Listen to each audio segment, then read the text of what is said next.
والله ذو فضل عظيم. والله تعالى ديف سمانديا بلتكي فعلا يف سمانديا باتكي أي على الدلاك في سمانديا ولا سمانديا بود بعلى بول أباك ما يني ما مياجا ذلك فضل الله يؤتيه من يشاء والله ذو الفضل العظيم. سمانديا كنو يبف سمانديا كفون فينا كوانا ما دي بسمانو في أبي على تي أبادي ماماني مامياجا على كف سمانديا كبونه وانا ما دي ربورا على كف سمانديا دي دكو كلو بورولا كبا كلو بورولا أمي بالوني فيون فين أبي بورا من فضل الله على كف سمانديا fadlu de koroy fadlu ere bisiga fam bana ala chugomina fe min diri matte ndono duna muqabil e ma foi ke mim siga soro atigi de fontire era imatte ndono ka kiye o ko o tigi belebele de we aladi wama bikum min ni'ma fa min Allah fo fe mbambulo herela abede dirama ala feti ibe munu bu akili jagabo kube ube tonyoni dambe kata alama ko munay jani medla kuma jugu fo may ngamena Allah jaga fo tudo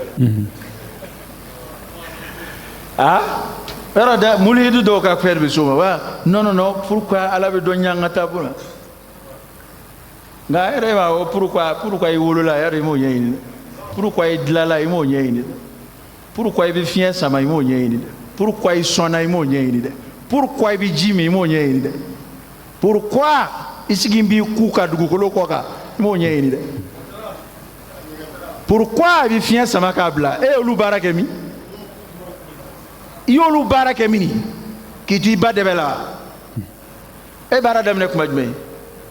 i wolo la fo san wolo vla ala ko fika se san wolo vla rema wala sa ka fika ika bato ere la digi folo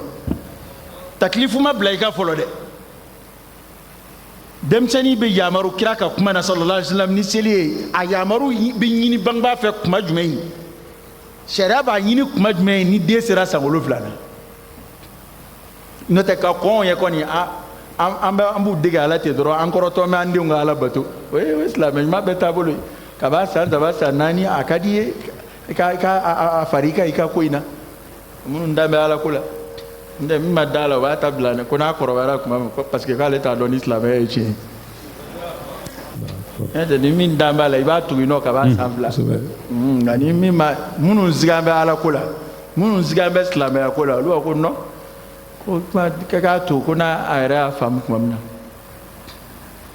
kira de go ka ba san wolo vla ka ngabla sallallahu alayhi wa alihi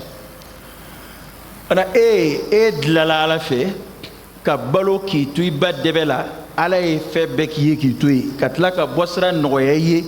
i boto kana yanni o srap man noya e bisa wali babisa wala afla be to ala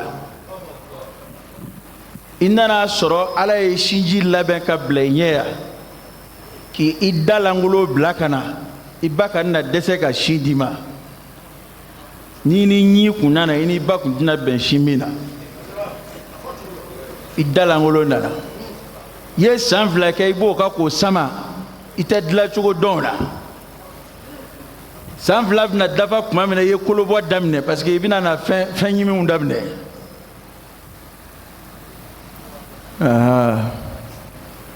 sasa iperembirila ala ko akana fo nyina fe asra san wolo vlana kira ko aya ya maru dondoni akadigi akoka na ta chwaka nasira sandana ya jirala ko ningo insebedo obela ala ma fo iboli ka folo abise sandani seki wali sandani seki magiya wali balku ya tamashan be bangi kuma mena ala ka kiribi surakana o kuma de la sabini akili jagabo ke philosophie kala e wala ki ni kala no mais muna ala baketa no ko be se ga fo no te خلق الإنسان علمه البيان إنوانا دوبي لوتسيكا نوفو نبودا على ما كان دوما inywana do be ngolo bula me u lagala tola ma be du kono fo iti sarula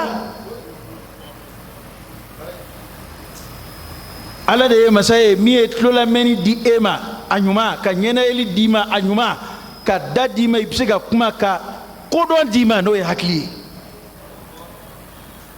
sa zaide bina ala kiri ko no akuma nga kiri boli aka nga ambla fudela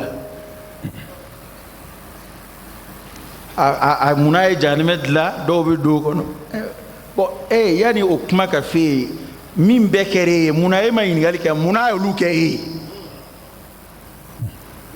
ila gala to ikera mo yo jariyo inyeba faluni wululawo do jme nyebora wulu ya fe demande do ke mo ya ya soriye mo ngo jari munaye ko mu munafola pourquoi nyemo joni ofo pourquoi jid la nga jimi joni ofo pourquoi fallait on fallait ain de bina ko muna ala e jadime la akuta baw kama aduma be mashika ay here chama de ke folo ala e here de ke dantembina wa in ta'uddu ni'matallah la tuhsuha ka here dika sura fo ni mi embarkada mbe do faraka mbodo aljina kono ni here bayni mi ma barkada mbo jini jalaki jmebe ala lawla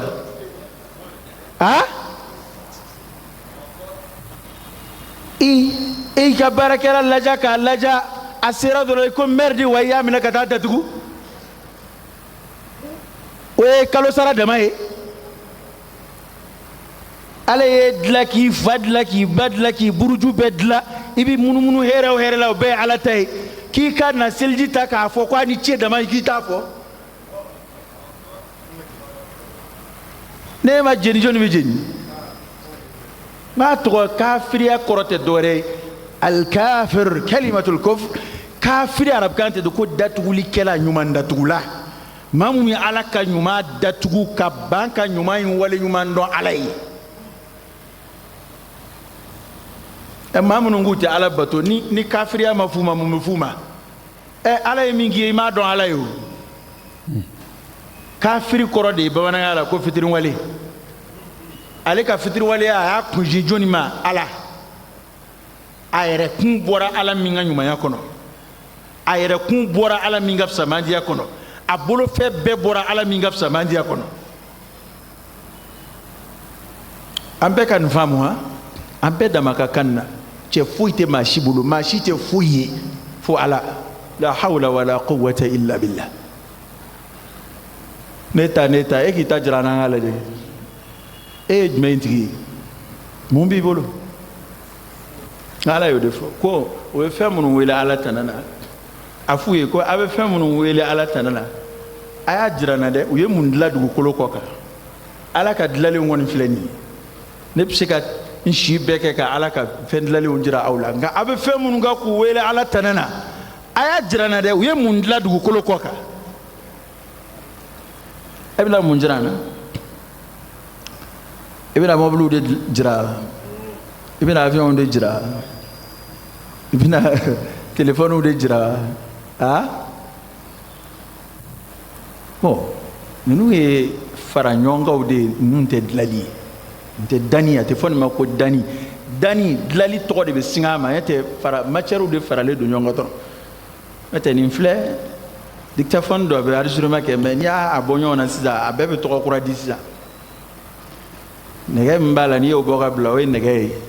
al hadid o alaka matière blali du holoko fo ver mba kono ni o segi ga ta changela o e change yo alaka matière blali fo fe mba kono ibe aslu ya bela sa bebe sega no ne ba soro foite to o ga rebolubli